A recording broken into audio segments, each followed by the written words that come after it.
innovators from across our archipelago recently competed in the Ultimate Challenge Pitch competition sponsored by the Small Business Development Center. Now, these innovators were given roughly 1 week to create a new line of authentically Bahamian products and to pitch their business plans to 7 judges in hopes of securing $15,000 in seed funding. But what was the mental and physical journey that prepared these young innovators for the Ultimate Challenge Pitch competition? And should other aspiring and existing entrepreneurs mentally and physically condition themselves to succeed in a fiercely competitive marketplace?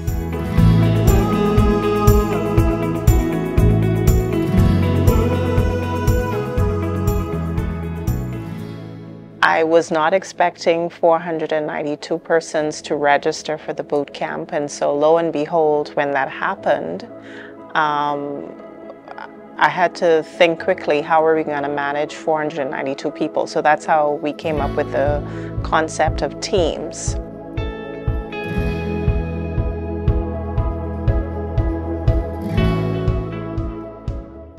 Over the course of the challenges, it became intense with, different people wanting to quit, some people not participating, but trying to still keep a unified group to participate and deliver a finished product. I am Latrell King, proprietor of Kilor Beauty. We specialize in the manufacturing and distribution of matte lipsticks and lip glosses worldwide. We are found on one of the largest platforms online, Amazon. Kilor is sold in 26 beauty supply stores locally and the largest Black-owned beauty supply store in Canada, Hair Granted. As an entrepreneur over the last 10 years, I have failed miserably. I have failed immensely. And I realized that I was recycling money and I was just having fun doing a hobby. I love lipsticks. I'm wearing one today. This is our bestseller. So when I started to self-evaluate and to dive deeper into distribution, I stumbled upon the Young Entrepreneurs Program. So I went to this boot camp in hopes to resuscitate my business. And this has helped me tremendously. It has helped me to hone in on my own personal skills and to build a team, a network of persons that can help me in videography, in legal aspects of my business, formulating it, incorporating it. These are things that I would have not been made privy to had I not been placed in an environment that was interested in my business success, that provided me with knowledgeable mentors willing to kind of hold my hand, yank me in the right direction, and give me the ingredients I need for success. Starting a new business venture is exciting and a challenging endeavor, and running a small business can be even more challenging. So as you embark on your journey to create innovative products and services, it's crucial to ensure that your startup operates within the bounds of the law and complies with relevant regulations. Neglecting legal and regulatory considerations can lead to costly setbacks, reputational damage, or even the premature demise of what would have been a worthwhile business. So the first thing when you're getting ready for war, what do? Someone said strap up. Exactly, you strap up. You select your armor. Business structure and registration is strapping up, selecting your armor. You have to choose the right entity for your type of business. Throughout the challenge, leading up to the pitch competition, we had about 4 weeks. And we were tasked with putting together obstacle challenges for the Saturdays, for the Saturday sessions. And man, when they came to us, it was like, okay, we have a theme for each of these sessions, and we need an obstacle course to fit the theme.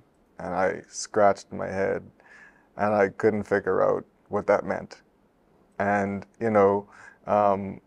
Felice sent me some prompts from ChatGPT to get me started, and I said, you know what? I understand now. I could make something out of this. And so for each of the themed Saturdays, we put together a course that would kind of match what it is that they had to think about during that particular session. So if it was about branding, well, we had them put together a brand. They had to move some equipment over obstacles and carry it to one location and put together a small commercial. If it was about community involvement, well, we made one team help their opposing team to get through the course, through the challenge, right? So now you got to take the enemy, put them with you, and have them help you. You know, so those are some of the things that they made us think about. We had a small room to work with, so again, we had to think of locationally how we put the obstacles together, how we formed them, how we fit them, and they really challenged us to focus on our business and changing the way we have to do things sometimes to fit it for purpose. The Small Business Development Center is a non-profit, government-subsidized organization. We have our main office in New Providence on Gladstone Road, but we also have offices in the Family Islands, in Grand Bahama, Abaco, Eleuthera, Long Island. And so we're able to provide training, mentorship, networking, and funding opportunities for Bahamian entrepreneurs from the north to the south in Inagua. People's encouragement helps you to go even further. If you ever ran a marathon, you understand that. They have cheer teams on the sides of the road to take your mind off the pain that you're feeling, because you focus on that cheer and that support that someone's giving you. The team challenges were meant to create opportunities for collaboration, innovation, and to really stretch them as much as they could be stretched. My greatest challenge right now is supply and demand. To be given an opportunity internationally to supply over 1,000 beauty locations and unable to meet that demand is the most frustrating experience as an entrepreneur, because it's like the opportunity is right there and I lack the funding needed to purchase in excess of 100,000 lipsticks to meet the requirements of this deal. We are sold out of our matte lipsticks locally and globally. We only have lip glosses and less than 100 are in stock, so go and supporting beauty supply stores and locally. But that is very challenging and it's very rewarding too. It's rewarding to see that after 10 years of hard work, consistency, failures, setbacks, triumphs, trials, we are here and we are expanding. Why do people go into business? Money. What else? Freedom. Purpose. Create a change. Passion. To meet a demand. Absolutely. All excellent answers.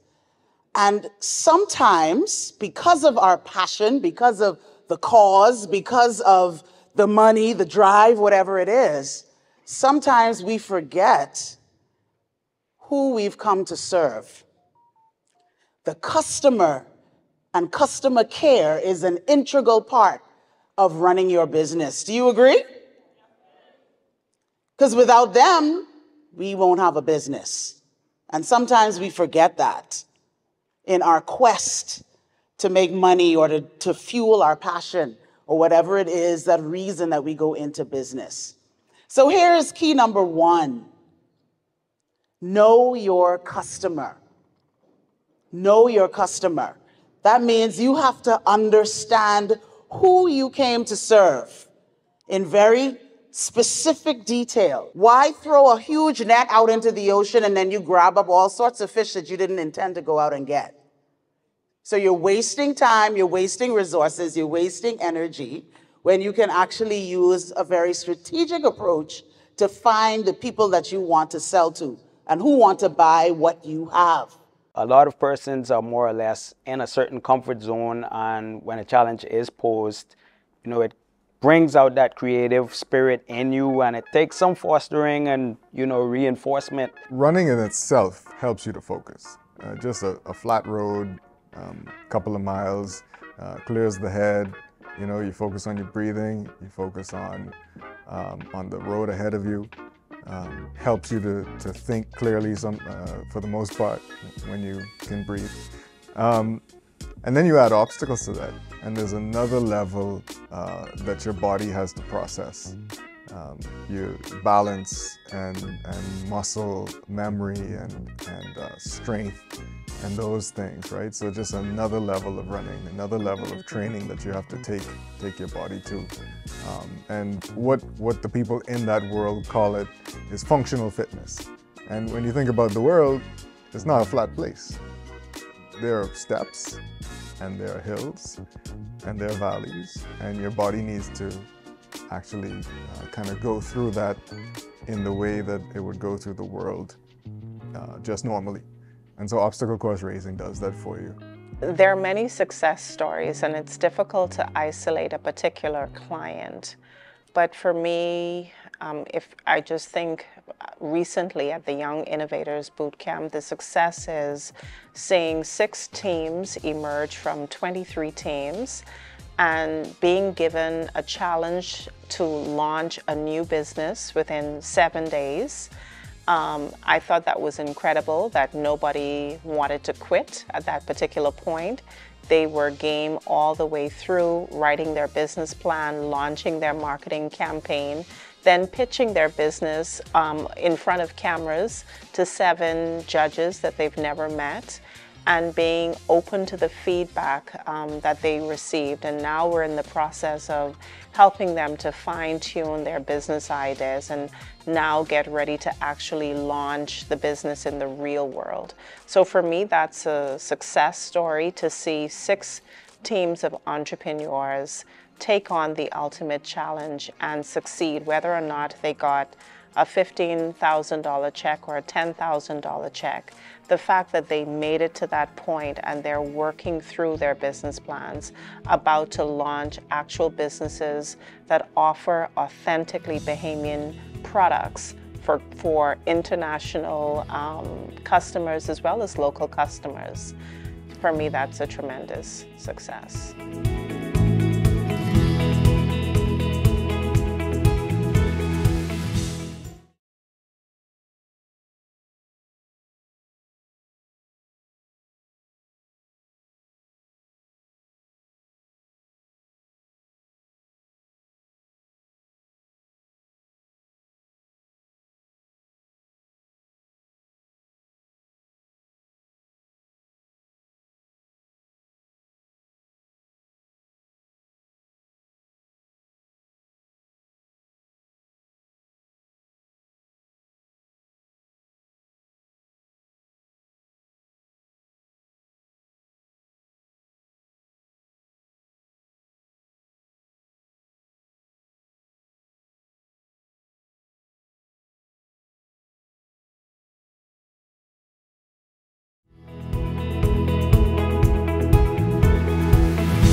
Ensure that your website and blog have a mobile-friendly design.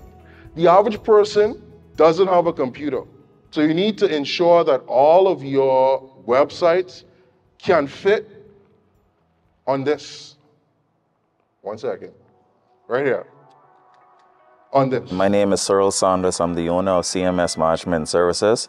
We specialize in pressure washing, property maintenance and management, and also line striping.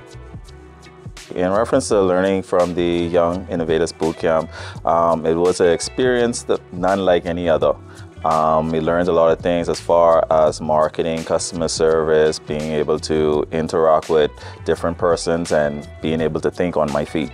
So it was a thrilling experiences. I learned a lot and able to try to utilize a lot of that services in my company, especially customer service and actually marketing.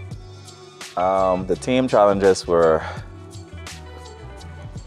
tough, tough in some ways, but also very thrilling.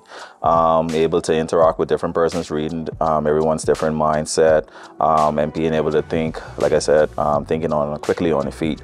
So a lot of challenges we had where we had to really come out our gate storming, had to put our ideas together quickly. So it was able, at some points, it was like everyone was butting heads, but at the end of the day, we did what we had to do and came out successful.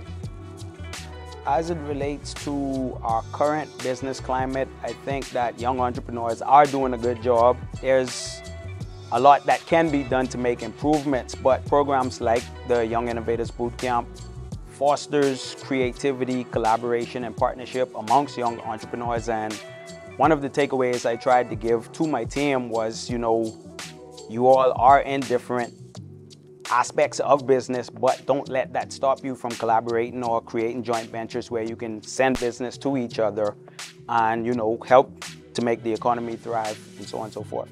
Putting people together, especially in strenuous situations, is very, very important for corporations and companies, because where do you find the ability to be able to work together under stress better than when you are stressed and sweating and maybe getting a little funky and dirty?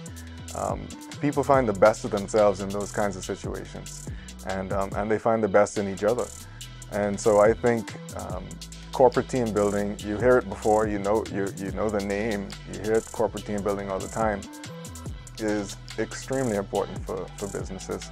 And what Chick-Chani Challenge does is we bring that indoor, outdoor challenge to people, and we put them through the ringer. And we get them to work together, we get them to run together, we get them to crawl together, we get them to lift together. And through that, they find some strengths they didn't know about. When you start your startup journey, it often involves collaboration. Most people have co-founders, family, friends, other people who help them in the start of their business. And this can be crucial. So implementing a founder's agreement or a shareholders agreement at an early stage serves as a preventative measure, again, inside your armor, that can protect you against potential conflicts that could otherwise impede your startup's progress. So be sure to speak to a legal professional on the type of founder's agreement that is good for you. Founder's agreement delineates roles. You may have 5 people or 10 people working to start a business. The founder's agreement says exactly what each person's role is. So if 5 months down the line, someone isn't cutting it, you go back to the founder's agreement and said, when we started this business, it was your role to do X, Y, Z. You haven't done X, Y, Z, and so we're going to go to the founder's agreement and buy you out, or your shares may have just went away simply because you were not doing what you were supposed to do as per the founder's agreement. The founder's agreement also talks about the decision-making process. So oftentimes when you're working together, you collaborate, but most times business decisions aren't made equally. Perhaps there's a chief founder. Perhaps there's someone who brought the innovation to the table. Perhaps there's someone who's putting in more money into the company. And so you want to decide at the very beginning how decisions will be made. I think from the beginning, with the time constraints, a lot of persons, you know, you're just forced into this environment, which is a boot camp. So it's not like, you know, your everyday experience where you have time to think critically, you know, and really elaborate on your ideas. It was really compressed. I think a lot of persons got overwhelmed with the time constraints, but I tried to help them to remember that, hey, this is the real world, and if you interact with clients on a level in, you know, dealing with certain things, you have delivery dates that won't be extended. Sometimes it's short notice and you have to be able to deliver regardless of those time constraints. I worked with each team on the Saturdays as they came up for the challenges. And the first thing that I kind of understood about people in general was that they don't listen. You got to repeat instructions multiple times. There were some people who got it, there were some people who didn't. And again, you know, this is real world. You have to work with them. We had a short period of time to work with them. And but at the end, and in the end, some people asked questions. In the end, they got it. and they figured out how to best go through the courses. They figured out how to, again, use their team members and teammates in the best way possible to get through the courses. Being part of the SBDC allows me to work with my colleagues to create some of the opportunities that I've, seen abroad and wish that we had home. And so now we're creating this opportunity for young people. And when you think of the fact that they're the future or the present of the country, I can't think of any better investment than to invest in young people. They have really innovative ideas.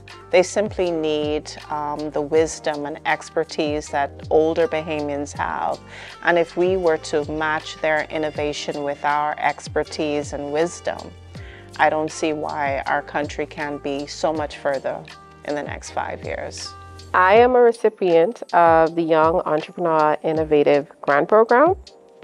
I plan to use this funding to get a professional writer for my business plan, an accountant to complete my historicals for my business, and also to add to my inventory for expansion. In the local market, with these new entrepreneurs coming, there is still opportunities for people to thrive and finding those loopholes where they can gain, competitive advantage amongst local competitors. But I think we focus somewhat too much on just the Bahamas as a whole, because we can now get into the global playing field with the internet and, minimizing borders by accessing online components for your business. It kind of opens up more opportunities and it's less constricted. Leading up to the pitch competition, it required mentors like Benjamin. So we had about 12 mentors, some in New Providence, some in Grand Bahama, Abaco, some internationally who are Bahamians. So they provided remote mentorship. And so I would say the mentors were really the heavy lifters, because they had to interact with those 492 innovators, listen to their shortcomings, correct their shortcomings, report back, some of the challenges that they were having, pleading on the behalf of some of their innovators. Could you consider this? Could you give some grace in this area?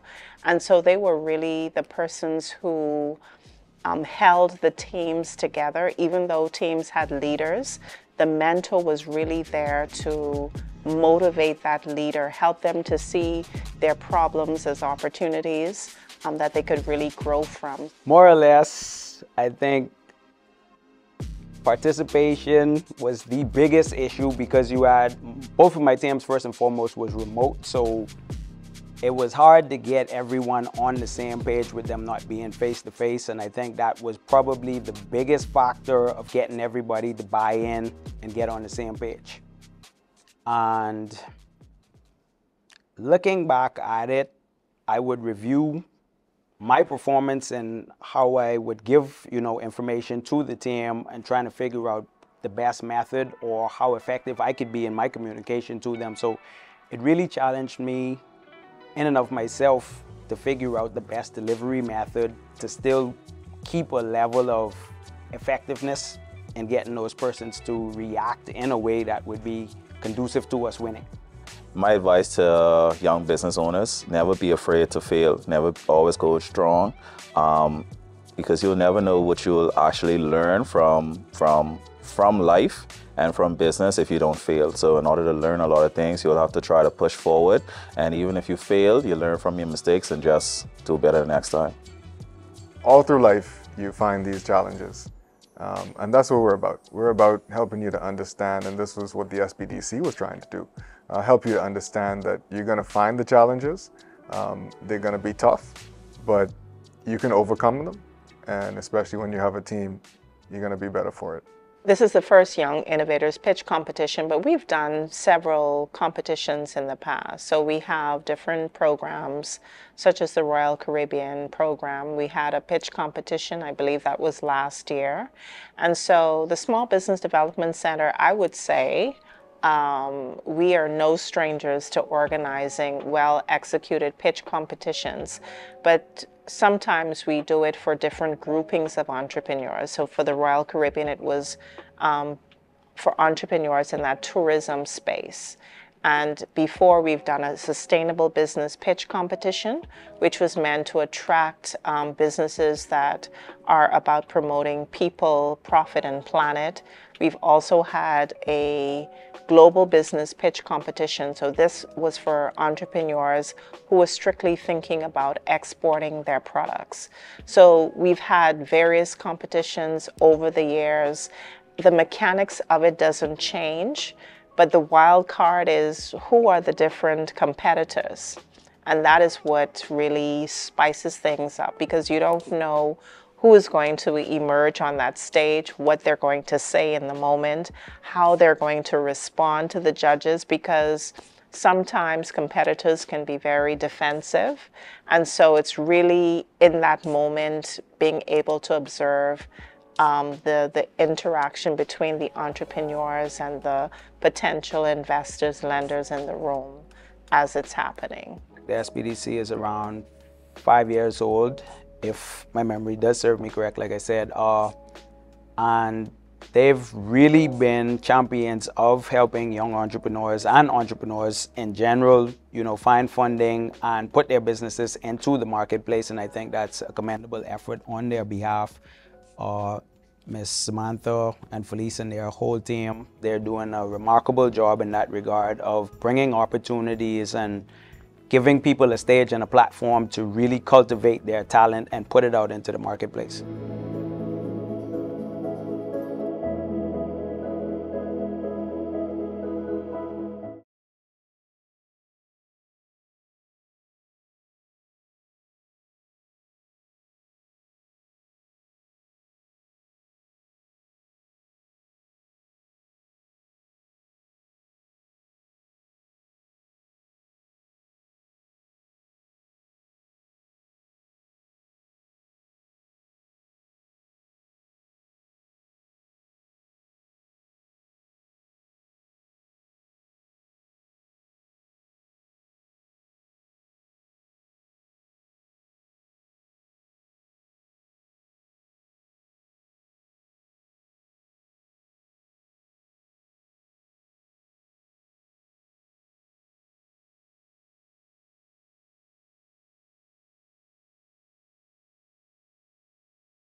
We're looking for a well-rounded pool of judges. Gowan Bowe from Fidelity Bank, Byron Miller from the Teachers and Salaried Workers Cooperative Credit Union. We also had Kevin McKinney, who's representing Bank of the Bahamas. So we had financial institution representatives. We also had industry experts or business consultants such as Dwayne Wallace, Siobhan Johnson, also a representative from our media house Alive, Rory Major, and of course our executive director Samantha Roll. So we were looking for a wide pool of judges that had, you know, industry experience, whether it's in financial services, marketing, or even broader than that.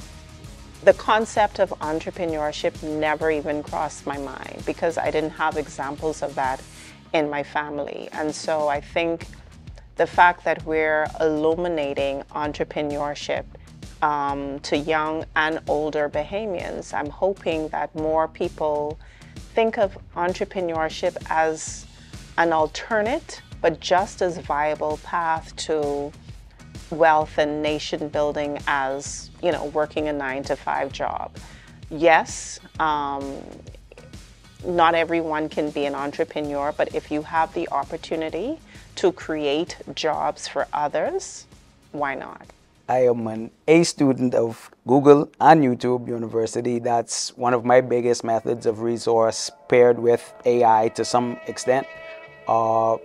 I think the learning curve is lessened a little bit more because of these tools, and you know, they can be used for entertainment or education, and just about any topic or aspect of business is covered on there. If you put in the right search prompts and stuff like that, you can get an endless result of, you know, assistance with your business and how to go about different things, from business planning on a granular level to an expansive level, from marketing, design, branding, financials, and what have you. Obstacle course racing is my life right now. I fell in love with it almost 10 years ago, actually more than 10 years ago, and wanted to bring it to the Bahamas. I wanted people to feel the excitement I felt running through an obstacle course, besting those obstacles, and just having fun, getting dirty and sweaty. Love it. As the Small Business Development Center, our job is to help support micro, small, and medium-sized enterprises, help them evolve from micro to small to medium to large. And as they evolve, they create more jobs, they generate more turnover for their industries, and all of that converts to our growing gross domestic product. So it's a very simple, straightforward vision for the future. But in terms of the level of impact, then it simply means that as a country, we're able to do more. If we're generating more income, then we have more to invest in our school system.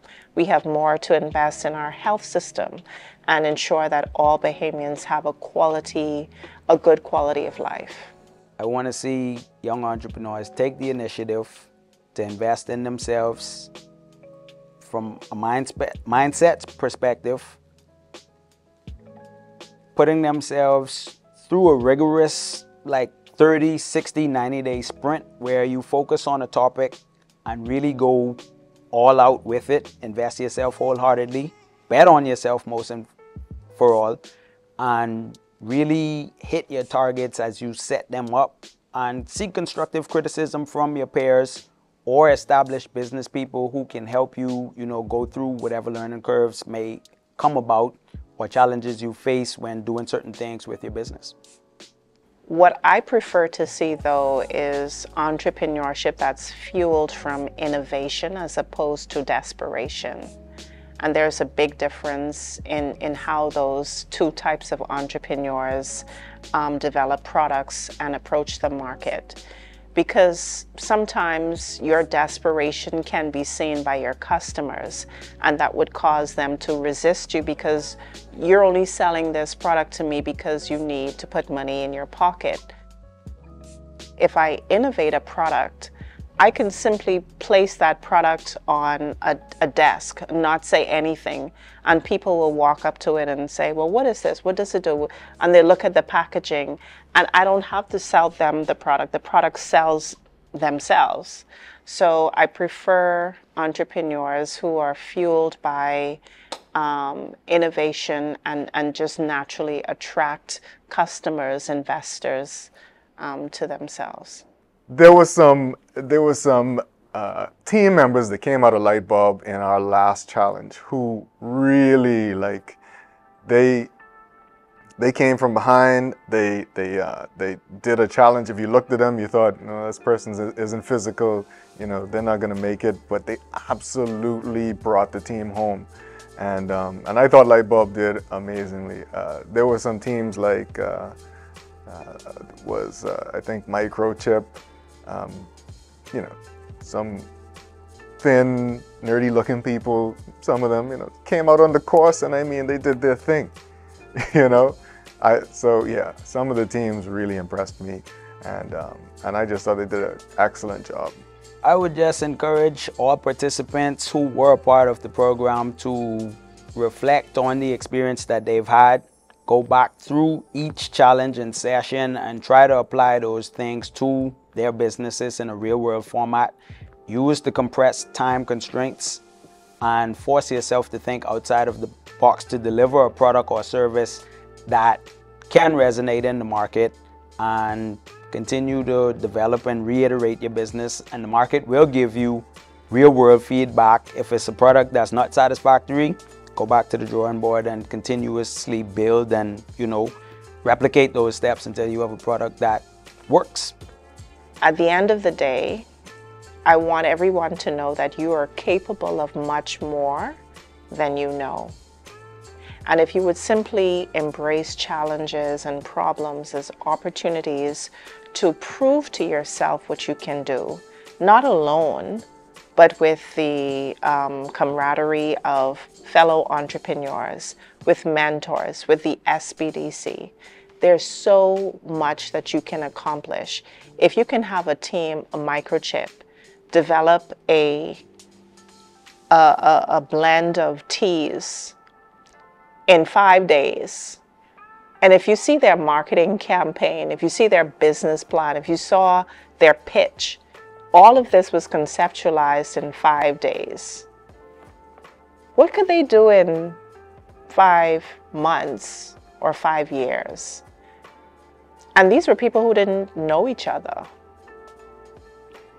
What if, you just simply got together with 5 or 10 of your closest friends or family members and say, hey, what can we come together and create? And this is what I'm hoping to inspire, that we see ourselves in these teams that are on a screen. They're no different than you and me. Thank you for joining me on the road to the ultimate challenge, where some dreams are turning into life-changing realities. In our next episode, I invite you to take a front seat at the pitch competition, meet the brightest of young innovators, explore new authentically Bahamian products, and share your feedback about the competitors using the social media hashtag Ultimate Challenge Pitch Competition. I'm Opal Roach. Thanks for joining us.